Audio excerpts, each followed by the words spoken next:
According to very reliable sources are currently informing me that President William Samoei Ruto is completely unhappy with his newly appointed deputy,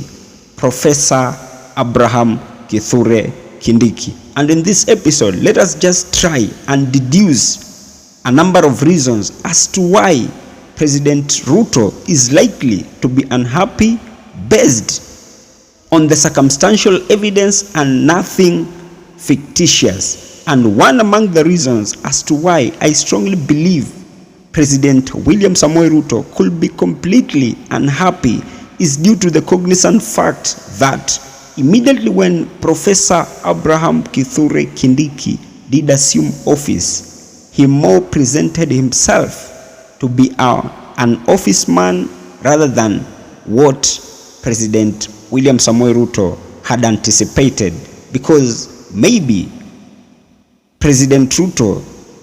thought that by he orchestrating an impeachment motion against his former deputy Rigathi Gachagua being from the west and having him replaced by a man from the east, Professor Abraham Kithure Kindiki, it will be very much easier for Kindiki to begin touching the ground, and in this context together with Kimani Ichung'wah, so that they can sell the agenda and progress and policies of the Kenya Kwanza regime. But shock on him that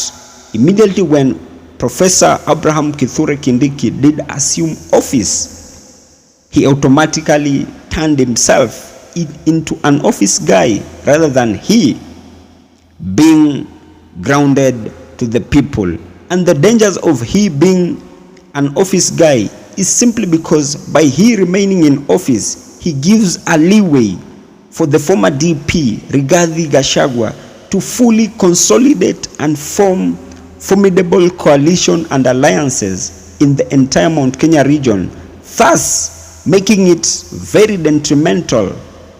for President William Samoei Ruto to achieve or to secure adequate votes from the Murima region. And if at all you've been keenly following President Ruto's recent functions, then you will have to agree with me that those events have been happening with Kindiki's absentia. So that makes me beg the question, could this information have some facticity in it? We wait and see. Another reason as to why I strongly believe President William Samoei Ruto could be completely unhappy with his newly appointed deputy is due to the cognizant fact that if you previously watched Kindiki's last interview with the media, it was evidently clear that each and every question that he was asked concerning his predecessor, being the former DP Rigathi Gachagua, Kindiki automatically circumvented the questions, arguing that he was not ready to answer anything concerning his predecessor. And maybe just by that would have pissed off President William Samoei Ruto, having it in mind that maybe the president had expected that Professor Abraham Kithure Kindiki would vibrantly and vocally expose the former DP Rigathi Gachagua, of which for Kindiki that wasn't the case. Another reason as to why I strongly believe the president could be completely pissed off with his newly appointed deputy is due to the cognizant fact that if at all President William Samoei Ruto anticipated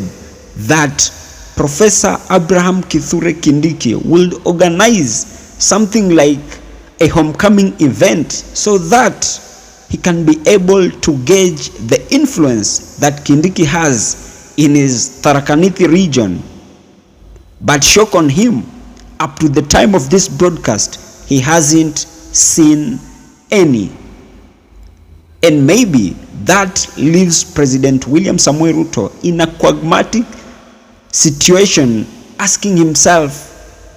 did I appoint you just for you to be an office man, or I appointed you just to help me? Like he had earlier told the public that he was happy to appoint Kindiki. Now that he had appointed him, he was happy that he was going to help him in sell the Kenya Kwanza manifesto and agenda going forward. But shock on him, now that the newly appointed deputy is more of an office man and a yes sir guy. And if at all these reports are factual, I kid you not, it is in the interest of time that the Tower of Babel is likely to collapse. And maybe that could be one among the many reasons as to why, if you've been keenly following politics in Kenya, it is barely less than 7 days that we did hear Kimani Ichung'wah tell the public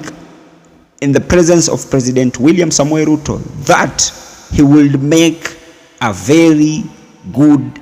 deputy if at all he was appointed. If at all the two leaders are currently not in good terms, I kid you not, it is in the interest of time that Kenyans are going to know the truth. But from where I sit, with the reasons that I've just contemplated, I kid you not, they are very factual to substantiate the rumor that President William Samoei Ruto is currently not in good terms with this newly appointed deputy. And as I come to the penultimate part of this episode, that has just been my opinion. If by any chance you do have a contrary opinion to mine, you can as well. Just feel free to drop them in the comment section and I'll give them a right of reply. And by any chance, if you have been watching my videos and you have not subscribed, you can as well. Just consider hitting on the subscribe button and may God bless you.